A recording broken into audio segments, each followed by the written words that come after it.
हरे कृष्णा। आज का टॉपिक है कोई आपका इंतज़ार कर रहा है। तो क्या चल रहा है इस पर्सन के दिलो दिमाग में, ये जानने की कोशिश करेंगे आज के रीडिंग से। 2 डेक है, दोनों में से लेंगे 8 कार्ड्स। तो शुरुआत करेंगे कार्ड शफल करके। जनरल कलेक्टिव रीडिंग होने की वजह से हो सकता है कुछ कार्ड्स आपके साथ रेजोनेट करे या फिर पूरा का पूरा रीडिंग, इट डिपेंड्स।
पहला भी कार्ड जो मिला है वो है 10 of wands, fire sign, Aries, Leo या फिर सैजिटेरियस। यहाँ पे आप देख सकते हैं ये पर्सन बहुत मुश्किल से ये बर्डन उठा के आगे बढ़ने की कोशिश कर रहे हैं। वैसे ही जिनके लिए भी आप ये रीडिंग देख रहे हैं वो पर्सन आज भी आपके लिए ढेर सारा पैशन दिल में फील करते हैं या करती हैं, जिस वजह से आपके बिना ज़िंदगी में आगे बढ़ना इनके लिए इतना ही मुश्किल हो रहा है जैसे इस कार्ड में ये पर्सन बर्डन महसूस करता हुआ दिखाई दे रहा है।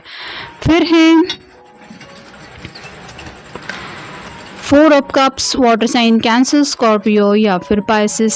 जैसे यहाँ पे आप देख सकते हैं 3 कप है, फिर भी ये पर्सन इस कप की ख्वाहिश में आज भी अपने जज्बातों में खोया हुआ है।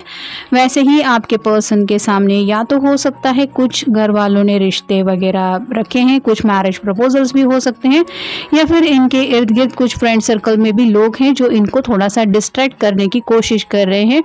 जो इनका अगर आप दोनों का सेपरेशन हुआ है, ब्रेकअप वगैरह हुआ है, तो ये लोग उनको समझा रहे हैं मूव ऑन होने के लिए भी, लेकिन ये पर्सन आज भी आपकी ख्वाहिश में कहीं ना कहीं इंतज़ार कर रहे हैं। फिर है 9 of pentacles, earth sign, Taurus, Virgo या फिर कैप्रिकॉर्न। जैसा कि हमारा टॉपिक है कोई इंतज़ार कर रहा है, यहाँ पे आप देख सकते हैं फल उगाने के लिए इस पर्सन ने जो मेहनत की है वो तो इसको दिखाई दे रही है, लेकिन अभी भी ये फल तोड़ने के टाइम पीरियड में नहीं है, मतलब अभी भी इंतज़ार बाकी है। आपके सामने फ्रूट्स रेडी है लेकिन वो पके हुए नहीं हैं, जिस वजह से आप इन्हें कलेक्ट नहीं कर सकते। तो वैसे ही एक पेंटिकल की कमी उनको महसूस हो रही है, यानी कि आपकी तरफ से एक कॉल या मैसेज उनको ये दिलासा दिला सकता है कि जो भी वो सोच रहे हैं या फिर उनका जो इंतज़ार है वो फाइनली रंग ला रहा है। फिर है knight of swords, air sign, Gemini, Libra या फिर Aquarius. Out of the blue ये पर्सन कई बार सोचते तो हैं आपकी तरफ रीच आउट होने के लिए। जैसे यहाँ पे आप देख सकते हैं ये पर्सन घोड़े पे सवार है, इसके हाथ में स्वॉर्ड है जो रिप्रेजेंट करती है कम्युनिकेशन को, लेकिन इसके चेहरे पे मास्क है जो बताता है कि ये अपनी ट्रू फीलिंग्स आपसे छुपाने की कोशिश करते हैं, जिस वजह से आपको ये एहसास नहीं दिलाना चाहते कि आज भी वो आपको मिस कर रहे हैं। मतलब आपकी तरफ से ये कुछ ऐसा रिस्पॉन्स चाहते हैं कि आपको उनकी याद आ रही है, ये जानना है उनको।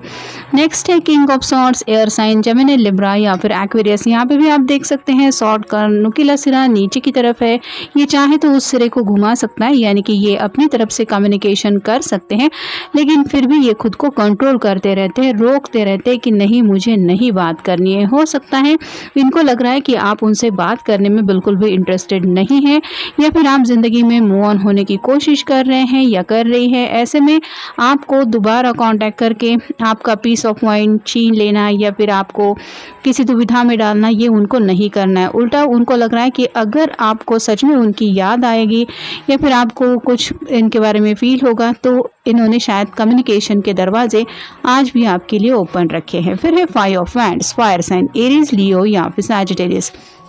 जैसे यहाँ पे हर किसी के हाथ में वैन है, वैसे ही हो सकता है इनके फ्रेंड सर्कल में या फिर इनके इर्द गिर्द कुछ लोग हैं जिन्होंने इनको कुछ ऐसा सलाह मशवरा दिया था जो इनके खिलाफ जाके आप दोनों के रिश्ते के ऊपर इस तरह से नेगेटिव असर दे गया, जिस वजह से शायद दोनों को दूरियां मिली और आज ये उस बात को लेके अफसोस करते हैं कि मैंने उन लोगों की आखिर बातें सुनी क्यों। और आज जब ये कुछ लोग उनको कुछ समझाने की कोशिश करते हैं तो ये वही कर रहे हैं, सुन तो लेते हैं सबकी बातें, लेकिन अब जैसे कहते हैं ना कि अकल आने के बाद इंसान दोबारा वैसी भूल नहीं करता, वैसे ही इनकी हालत हो रही है, ये अब दूसरों की बातों में नहीं आ रहे। नेक्स्ट है द एम्परर। यहाँ पे तो किसी बुजुर्ग इंसान की एनर्जी थोड़ी महसूस हो रही है, तो या तो इनके फादर फिगर यानी कि दादाजी वगैरह भी हो सकती है, जिनसे इनकी अगर अच्छी खासी बनती है तो मे बी इनसे भी कुछ सलाह मशवरा ले रहे हैं और कुछ ऐसी ज़िंदगी के पहलू के बारे में सोच रहे हैं जहाँ पे आप दोनों के रिश्ते से जुड़ी बातें भी इनडायरेक्टली ये उनसे शेयर कर रहे हैं। और मे भी उन्होंने शायद इनको कुछ कहा होगा कि अगर प्यार सच्चा है तो वो लौट के वापस आएगा, तो यही शायद ये पर्सन कर रहे हैं। और फाइनल कार्ड है king of cups, water sign Cancer, Scorpio या फिर पाइसेस। हाथ में कप भी हैं और एक हाथ में वैन की एनर्जी भी है, यानी कि इमोशनल भी काफ़ी ज़्यादा है ये पर्सन और पैशनेटली भी है आपके लिए। लेकिन कहीं ना कहीं आप यहाँ पे भी देख सकते हैं ये पर्सन किसी दिशा में देख रहा है, वैसे ही आपके जो पर्सन है वो आज भी इंतज़ार ही कर रहे हैं आपके कॉल का या मैसेज का। अब देखते हैं बाकी के कार्ड्स। डिनर डेट, अगर ऑलरेडी आप दोनों एक दूसरे के साथ कभी डिनर डेट पे गए हैं, साथ में लंच हो, खाना हो, कुछ भी आपने एंजॉय किया है, तो वो इन पलों को याद करते रहते हैं और वो यही सोच रहे हैं कि अगर दोबारा आप दोनों एक दूसरे से मिलते हैं या फिर कनेक्ट होते हैं तो ये आपको ऐसी डेट पे ले जाएंगे। फिर है बिट्रे, किसी ने तो इस रिश्ते में किसी को धोखा दिया है, या तो खुद इस पर्सन ने आपको धोखा दिया हुआ है, ऐसा भी हो सकता है, या फिर उनको ऐसा लग रहा है कि दोनों ने अगर कस्में खाई थी कि एक दूसरे का साथ नहीं छोड़ेंगे और फिर भी अगर ये सेपरेशन मिला है तो ये तो धोखा देने जैसा हुआ है। फिर है पजल, काफ़ी ज़्यादा दिल की उलझनों में ये पर्सन फंसा हुआ है। दिल तो करता है आपसे कम्युनिकेट करे, आपको रोए, गिड़गिड़ाए, बताएं अपनी हालत क्या है, लेकिन फिर भी उनको ये समझ में नहीं आ रहा कि अगर ये ट्रू फीलिंग्स भी आपके सामने शो करते हैं तो आपका रिस्पॉन्स क्या होगा।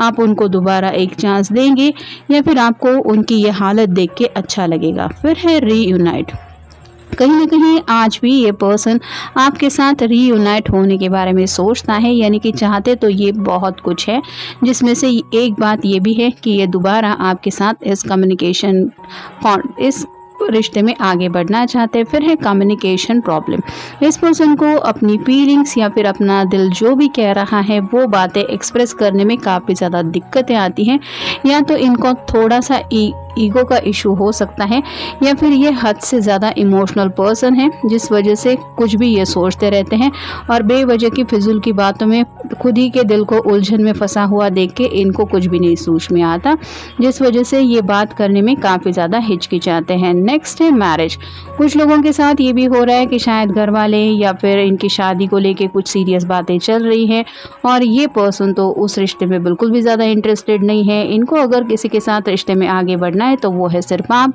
और शायद आप ही के साथ इनकी बातचीत नहीं हो रही। अब आपको ये बताएंगे कि मेरे लिए शादी का रिश्ता देख रहे हैं या घर वाले शादी फाइनलाइज करना चाहते, ये कौन सी बात हो गई। तो वैसे ही ये पर्सन ना तो दूसरे किसी से शादी करना चाहता है और ना ही डायरेक्टली आपको बताना चाहता है कि घर वाले क्या सोच रहे हैं। नेक्स्ट है थिंकिंग प्रोसेस, जैसे कि मैंने कहा अपने ही दिल की उलझनों में ये पर्सन फंसा हुआ है, जिस वजह से बस सोच ही रहे हैं। जैसे यहाँ पे भी आप देख सकते हैं, इस कार्ड में भी ये पर्सन सोच रहा है, यहाँ पे भी ये पर्सन सोच ही रहा है, यहाँ पे भी सोच में ही डूबा हुआ है। तो इतना ज़्यादा अगर कोई सोचेगा तो उसको कैसे कोई जवाब मिलेगा, ये तो आप खुद समझ सकते हैं। और फाइनल कार्ड है फ्रेंड्स। राइट नाउ तो जैसा कि मैंने कहा किसी ने फ्रेंड्स की बातों में आके शायद कुछ ऐसे फैसले लिए हैं जिसका आज इनको नुकसान भुगतना पड़ रहा है, और अभी भी ऐसे कुछ फ्रेंड्स इनके इर्द गिर्द हैं जो इनको कुछ सलाह मशवरा दे रहे हैं कि अगर तेरा प्यार सच्चा होगा तो वो लौट के आएगा या लौट के आएगी, या फिर कुछ फ्रेंड्स शायद ये भी बता रहे हैं कि अगर उसको तेरे से सच्चे प्यार की कुछ तेरे प्यार की कीमत है तो उसको कांटेक्ट करना चाहिए, या फिर उसको तेरे पास आना चाहिए। तो यही सब बातें हैं जिन बातों में शायद ये पर्सन आज भी उलझा हुआ है, लेकिन कहीं ना कहीं दिल तो इनका यही चाहता है कि आप उनकी ज़िंदगी में दोबारा वापस आए। तो ये था आज का रीडिंग, जनरल रीडिंग है। इसका मतलब यही होता है कि ये किसी का भी पर्सनल रीडिंग नहीं है। तो जो बातें आपके साथ रेजोनेट हो रही हैं बस उन्हीं बातों के ऊपर आपको फोकस करना है। जो बातें नहीं मैच हो रही है उसको इग्नोर करना है। जहाँ तक बात है रीडिंग सच है या झूठ है, तो कार्ड आपके सामने शफल हो रहे हैं। हम ना तो किसी पर्सन को जानते हैं कि कुछ झूठी इन्फॉर्मेशन देके किसी को कुछ बहलाने फुसलाने की कोशिश करे। कार्ड क्या बता रहे हैं, एनर्जी क्या बता रही है, टॉपिक के मुताबिक ये बताया जाता है। तो आप जो रेजोनेट हो रहा है उसी के ऊपर ध्यान दीजिए। एनीवेज, मिलेंगे नेक्स्ट रीडिंग में।